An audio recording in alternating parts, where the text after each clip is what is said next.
আজ সবথেকে যে বড় খবর বেরিয়ে এসেছে তাতে রাশিয়ার সাথে সাথে তুর্কি, ভারত ও চীন অনেক চিন্তিত রয়েছে। আর তার কারণ রাশিয়ার S-400 মিসাইল ডিফেন্স সিস্টেম। রাশিয়ার S-400 মিসাইল ডিফেন্স সিস্টেম প্রথম থেকেই চর্চার বিষয়। একে দুনিয়ার সবথেকে খতরনাক মিসাইল ডিফেন্স সিস্টেম বলে মনে করা হয়। আর বলা হয় এর সামনে আমেরিকার থার মিসাইল ডিফেন্স সিস্টেমও টিকতে পারে না। এই S-400 মিসাইল ডিফেন্স সিস্টেমের কারণে সবার আগে তুর্কি ন্যাটো সদস্য হওয়া সত্ত্বেও আমেরিকাকে পাত্তা না দিয়ে রাশিয়ার সঙ্গে ডিল করেছে। এর জন্য আমেরিকার সাথে সম্পর্ক খারাপ হয়ে যায়।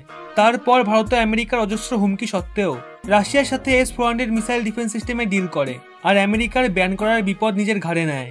এবার আপনি ভাবুন, রাশিয়ার এই S-400 মিসাইল ডিফেন্স সিস্টেম দামি তো অবশ্যই, কিন্তু এত বিপদ নিজের ঘাড়ে নিয়ে আমেরিকা সহ সমগ্র ওয়েস্ট ব্লককে হতাশ করার পর এর স্ট্র্যাটেজিক ইম্পর্টেন্স কতটা বেড়ে যায়। এবার যদি হঠাৎ করেই খবর পাওয়া যায় রাশিয়ার S-400 missile defence system fail হয়ে গেছে, তবে এটা ভীষণই বড় চিন্তার বিষয় হয়ে দাঁড়ায়।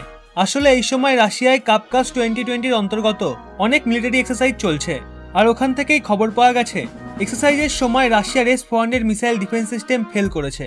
এখন আপনারা স্ক্রিনে যে ভিডিওটি দেখছেন সেটা S-400 মিসাইল ডিফেন্স সিস্টেমেরই মিসাইল মিসফায়ারিং এর ফুটেজ। আর এখানে পরিষ্কার দেখা যাচ্ছে প্রথম মিসাইলটা ঠিকঠাকভাবেই বেরিয়ে যায়, কিন্তু দ্বিতীয় যে মিসাইল রয়েছে সেটা ঠিকমতো হাইটে অ্যাটেন্ড করতে পারে না, আর ওই জায়গাতেই মিসফায়ার হয়ে পড়ে যায় আর ব্লাস্ট করে। আপনাদের বলে দিই, এই ঘটনাতে S-400 মিসাইল ডিফেন্স সিস্টেমের লঞ্চারটাও পুরোপুরি খারাপ হয়ে যায়। এখন এটা ভারতের জন্য চিন্তার বিষয় তো অবশ্যই, তবে তার থেকেও বেশি চিন্তায় রয়েছে চীন, তুর্কি এবং স্বয়ং রাশিয়া। এই ধরনের ডিফেন্স সিস্টেম মূল্যবান তো বটেই, কিন্তু যারা একে অপারেট করে তারা ডিরেক্টের শিকার হতে পারে। তার সাথে এই মিসাইল নিজস্ব সীমার মধ্যে পড়ার ভয় থাকে, যার জন্য অনেক মানুষের প্রাণ সংকটে আসতে পারে।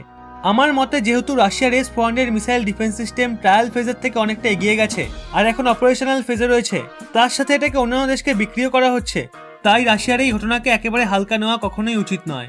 আর এর ওপর হাই লেভেল ইনকোয়ারি করে এটা নিয়ে বিচার করা উচিত, যাতে ভবিষ্যতে এরকম ঘটনা আর না হয়। এই ব্যাপারে আপনাদের কি মত অবশ্যই কমেন্টে জানান।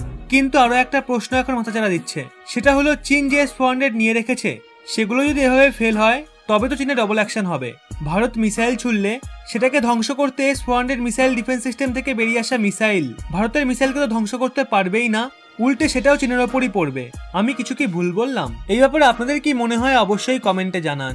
আমার সঙ্গে একমত হলে অবশ্যই ভিডিওটি লাইক করে সকলকে শেয়ার করে দিন, এবং এরকমই ব্যাক টু ব্যাক আপডেট পেতে রহস্য বাংলা চ্যানেলটি সাবস্ক্রাইব করে পাশের বেল আইকনটি অল করে রাখুন।